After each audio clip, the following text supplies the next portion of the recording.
ദൈവത്തിരുനാമത്തിന് നന്ദിയോടെ സ്തോത്രം ചെയ്യുകയും സ്തുതിക്കുകയും ചെയ്യുന്നു. കർത്താവിനാൽ അനുഗ്രഹിക്കപ്പെട്ട ദൈവമക്കളെ, ഒരിക്കൽ കൂടെ കർത്താവിൻ്റെ ശബ്ദം കേൾപ്പാൻ, ദൈവത്തിൻ്റെ വചനം ആസ്വദിക്കുവാൻ, തിരുവെഴുത്തിൽ നിന്ന് നമ്മളോടുള്ള ദൈവത്തിൻ്റെ പ്രീതി വാത്സല്യം വചന കേൾവിയിലൂടെ മനസ്സിലാക്കുവാൻ, ഗ്രഹിപ്പാൻ ഇങ്ങനെയൊരവസരം ദൈവം നമുക്ക് തരുന്നതോർത്ത് ദൈവത്തിന് നന്ദിയോടെ സ്തോത്രം ചെയ്യുകയും സ്തുതിക്കുകയും മഹത്വപ്പെടുത്തുകയും പുകഴ്ത്തുകയും ചെയ്യുന്നു.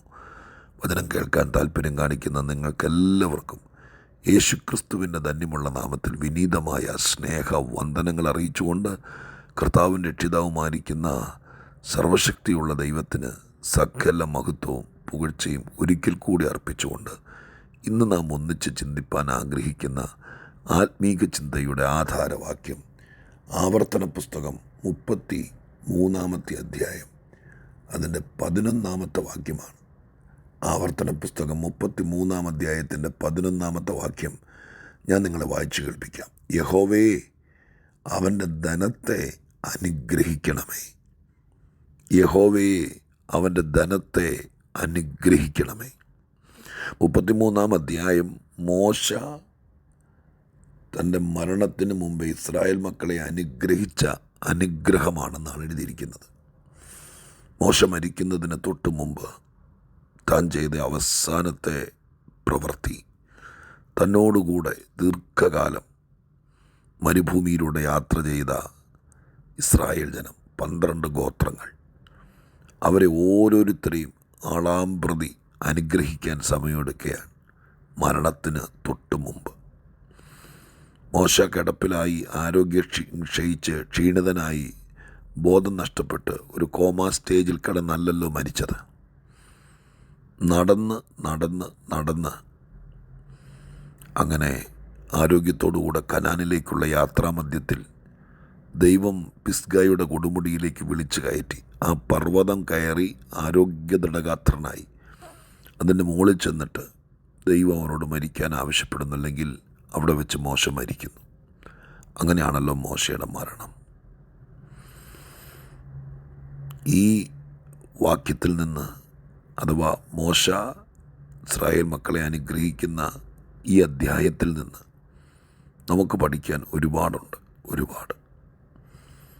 ഈ ലോകത്തുനിന്ന് പോകുന്നതിനേക്കാൾ മുമ്പ് എന്തെല്ലാം കാര്യങ്ങൾ ചെയ്ത് തീർക്കാനുണ്ട്.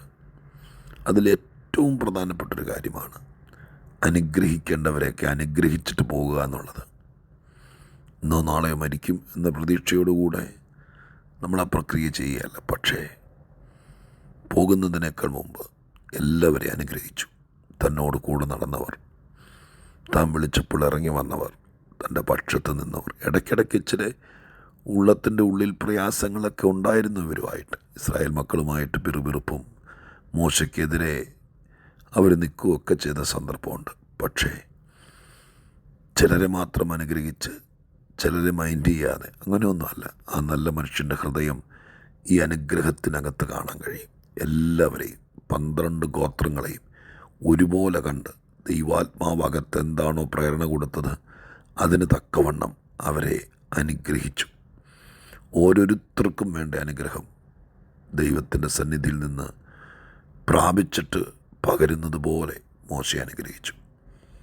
എന്നാൽ ഇപ്പോൾ നമ്മൾ വായിച്ച വേദവാക്യം ലേവി ഗോത്രത്തെ അനുഗ്രഹിക്കേണ്ട ഊഴം വന്നപ്പോൾ ലേവി ഗോത്രത്തെ അനുഗ്രഹിക്കുക. 1, 2, 3, 4 എന്ന് എണ്ണിയാൽ പല പദങ്ങൾ ആ അനുഗ്രഹ വാക്കുകൾക്കകത്ത് ഉൾക്കൊള്ളിച്ചിട്ടുണ്ട്.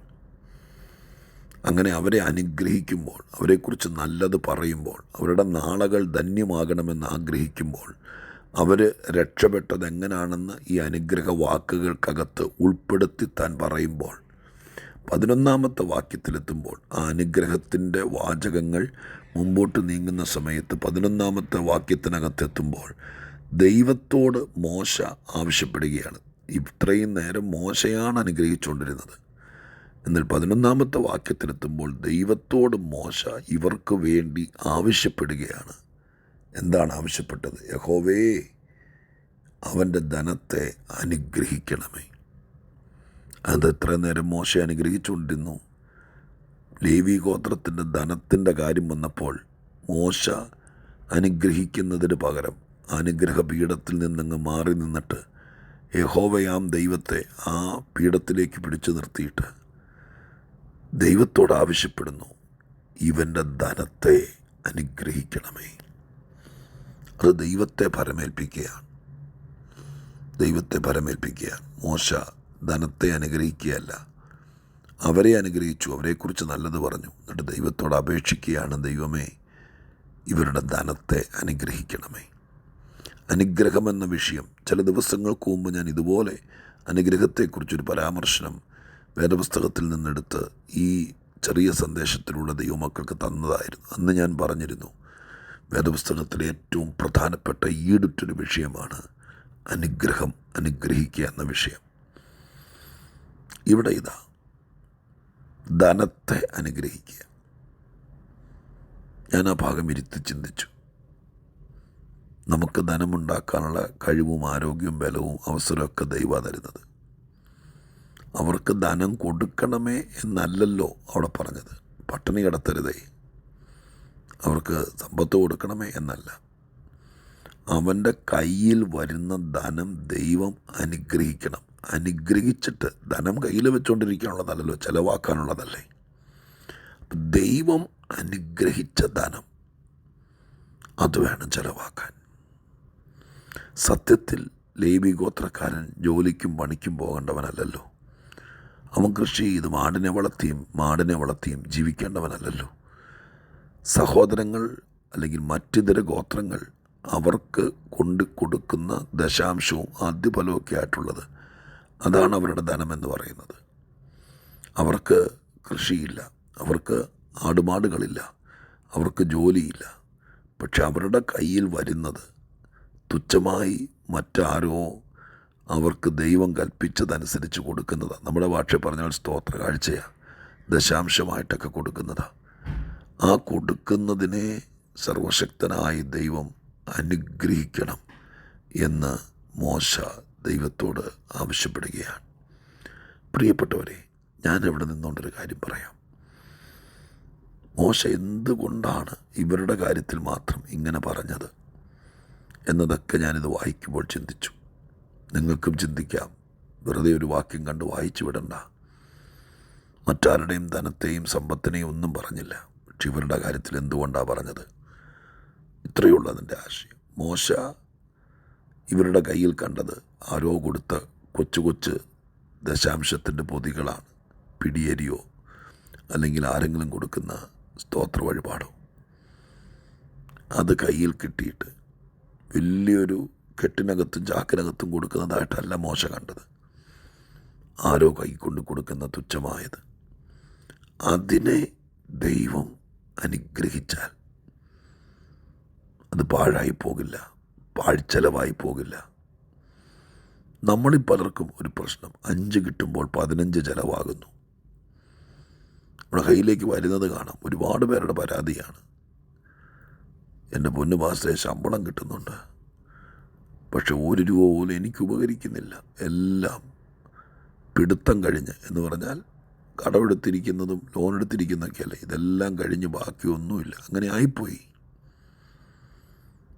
പലർക്കും കയ്യിലേക്ക് കിട്ടും, പക്ഷേ വീട്ടിൽ കൊണ്ടുവന്ന് 2 ദിവസം പോലും, ഇന്നിപ്പോൾ വീട്ടിലേക്കൊന്നും പണം വരുന്നില്ല, ബാങ്കിലേക്കൊക്കെയാണ് വരുന്നത്. എന്നാൽ പോലും നമ്മൾ പോലും അറിയാതെ വലിച്ചുകൊണ്ട് പോവുക. എല്ലാം ലിങ്ക് ചെയ്തിട്ടിരിക്കുക.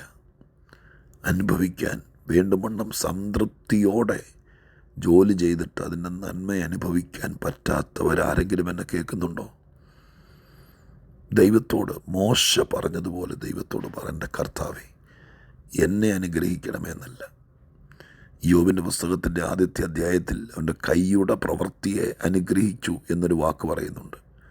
കൈയുടെ പ്രവൃത്തി അനുഗ്രഹിക്കുന്നത് വരുമാനം കയ്യിൽ വരാനാണ്.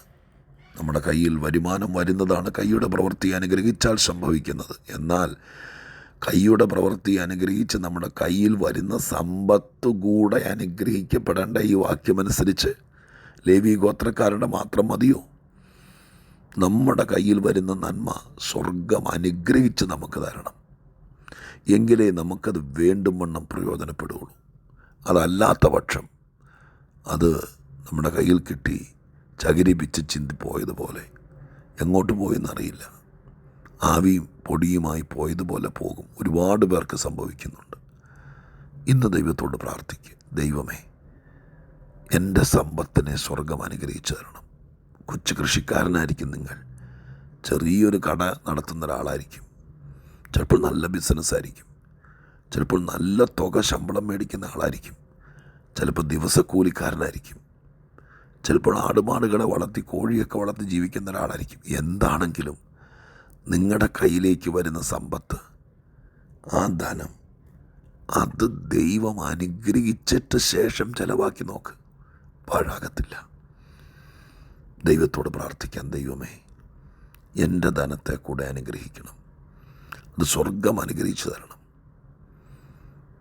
ഞാനൊക്കെ പലപ്പോഴും പലരുടെ കയ്യിൽ നിന്നും സ്തോത്ര കാഴ്ചയോ എന്തെങ്കിലുമൊക്കെ അവർ സ്നേഹത്തോടെ തരുമ്പോൾ ഞാൻ ആ കയ്യിൽ വെച്ച് തന്നെ അനുഗ്രഹിച്ച്, ദൈവമേ ഇവരെ അനുഗ്രഹിച്ചേക്കണേ, ഇവരുടെ ധനത്തെ അനുഗ്രഹിച്ചേക്കണേ, ഇവിടെ വരുമാനത്തെ അനുഗ്രഹിച്ചേക്കണേ എന്ന് ഞാൻ പറയും. ഈ വാക്യം ഞാൻ ഇന്നാണ് ഗൗരവമായി ശ്രദ്ധിക്കുന്നത്. പക്ഷെ എന്തുകൊണ്ടോ എൻ്റെ ഹൃദയത്തിൽ നിന്ന് ഞാൻ പറയാറുണ്ട്. ഇന്ന് ഞാൻ നിങ്ങളെ ഓർപ്പിക്കുന്നു, നിങ്ങൾ തന്നെ ദൈവത്തോട് പ്രാർത്ഥിക്കണം. എൻ്റെ കുഞ്ഞിൻ്റെ ധനത്തെ അനുഗ്രഹിച്ചേക്കണം, എൻ്റെ കയ്യിലുള്ള നന്മയെ അനുഗ്രഹിച്ചേക്കണം. എൻ്റെ കർത്താവേ, ധനത്തെ അനുഗ്രഹിക്കുന്നൊരു ദൈവമുണ്ട് എന്ന് മോശയ്ക്ക് മനസ്സിലായി. ഞാൻ നിങ്ങൾക്കത് ചൂണ്ടിക്കാണിക്കുന്നു. കയ്യിൽ കിട്ടി ആരാ തന്നേന്ന് പോലും ഓർക്കാതെ ആഡംബരത്തോടെ വാരിക്കോരി ചെലവാക്കാം. പക്ഷെ അത് പിന്നത്തേതിൽ ദുഃഖിക്കേണ്ടി വരും. അതിലും നല്ലത് സർവശക്തൻ ധനത്തെ അനുഗ്രഹിക്കട്ടെ. ഉള്ളത് മതി. അവൻ അനുഗ്രഹിച്ച ധനം നമ്മുടെ കയ്യിലും നമ്മുടെ ചെലവിനും ഇരിക്കട്ടെ. അതൊരു നന്മയാകും. ശീലിക്കാം ദൈവത്തോട് പ്രാർത്ഥിക്കാൻ. ഞാനിപ്പോൾ നിങ്ങൾക്ക് വേണ്ടി പ്രാർത്ഥിക്കാം. പരിശുദ്ധ ദൈവമേ, ഞങ്ങളുടെ സ്വർഗീയ പിതാവേ, ഈ ഊഷര ഭൂമിയിൽ ജീവിക്കാൻ വരുമാനവും ധനവും ഒക്കെ ആവശ്യമാണപ്പാ. കർത്താവേ, അത് ആവശ്യത്തിന് ഞങ്ങൾക്ക് തരുന്നുണ്ട്. എന്നാൽ ഇന്ന് കണ്ട വാക്യമനുസരിച്ച് ഞങ്ങൾ ദൈവത്തോട് പ്രാർത്ഥിക്കുന്നു. ഞങ്ങളുടെ കയ്യിൽ വരുന്ന ധനത്തെ സ്വർഗം അനുഗ്രഹിക്കും. ലേവി ഗോത്രത്തിൻ്റെ കയ്യിൽ വരുന്നത് പോലെ തുച്ഛമായതായിരിക്കാം, പക്ഷേ അത് ദൈവം അനുഗ്രഹിച്ചാൽ മെച്ചമാകുമെന്ന് വിശ്വസിക്കുന്നു. എല്ലാവരെയും അനുഗ്രഹിക്കണം. സാമ്പത്തിക കാര്യത്തിൽ, ധനത്തിൻ്റെ കാര്യത്തിൽ ഇങ്ങനെ ഒരു അനുഗ്രഹം ഈ പുസ്തകത്തിൽ മറഞ്ഞു കിടക്കുന്നത് പരിശുദ്ധാത്മാവ് ചൂണ്ടിക്കാണിക്കുമ്പോൾ ഞങ്ങൾ കൂടി അത് അനുഗ്രഹമാക്കണം. പ്രാർത്ഥന കേട്ടതിന് നന്ദി. യേശുവിൻ നാമത്തിൽ തന്നെ. ആമേൻ.